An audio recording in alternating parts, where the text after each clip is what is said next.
Good morning, welcome to Falcon TV. It's March 2021. I'm Mike along with the rest of the FTV crew. An incredible opportunity for students at Oakcrest High School next year. We will be leading an educational tour of Los Angeles in April 2022. Throughout the trip, we'll explore Los Angeles, get behind-the-scenes interviews with producers, directors, actors, and more. Please join us for a quick virtual meeting this week to learn more about the tour and how you can get enrolled risk-free. The meeting will be this Thursday, March 25th at 6 p.m. RSVP on the link below. Spots on the tour are limited, so don't miss out on the chance and get an incredible experience next year.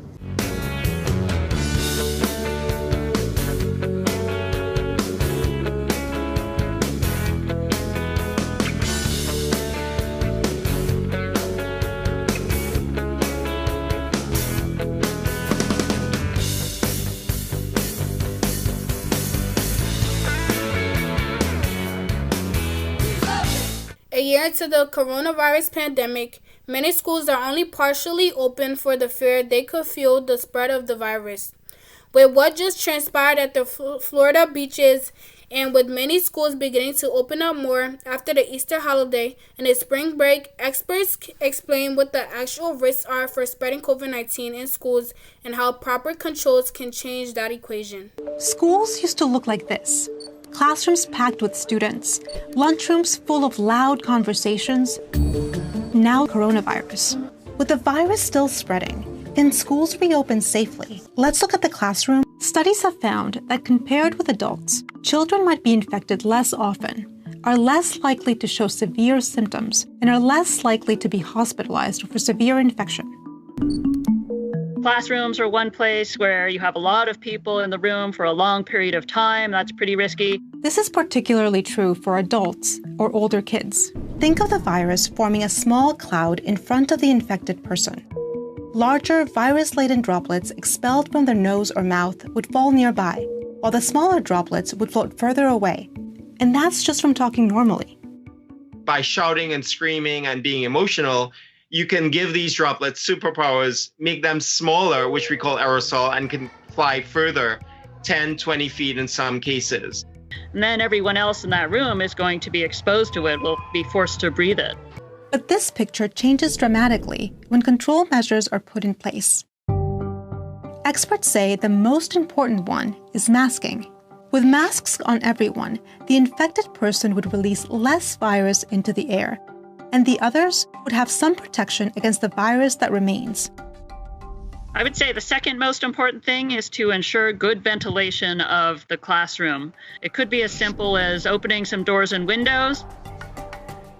Doing so helps replace the air inside the classroom, bringing in clean air from outside. That can remove or reduce the virus in the room, lowering the risk of transmission. Physical distancing is another way to mitigate risk. The CDC used to recommend 6 feet, but it's since changed it to 3. There's not a magic number for safe versus unsafe, but the farther apart people are, the better, so that they're kind of out of each other's directly exhaled breath. A study of Massachusetts public schools found that case rates in schools maintaining 3 feet of distance were similar to those in schools using 6 feet. So in the lunchroom setting, it's virus heaven. The virus is in paradise because there's so many ways to infect noses and mouths. That's because to eat, students need to take off their masks, taking away a key control measure. To compensate, experts recommend adding portable air cleaners with HEPA filters if possible. The portable air cleaner works by pulling air through it and passing it through a really high-quality filter that filters out and removes all the aerosols that are in the air and all the virus that they might contain. And then out the other side of the portable air cleaner comes nice, clean, virus-free air. Surface cleaning and hand washing are also important here, just maybe not as critical as was initially thought. Excessive attention to surface cleaning is taking away time and energy from cleaning the air, which is going to be more important for reducing the risk of transmission in schools. Adults, of course, breathe more than kids do and produce, probably even per breath, produce more aerosols. And so let's say someone's sick, well, an adult is probably going to release more virus into the air, and the other adults in that room are going to be breathing more of that air compared to kids.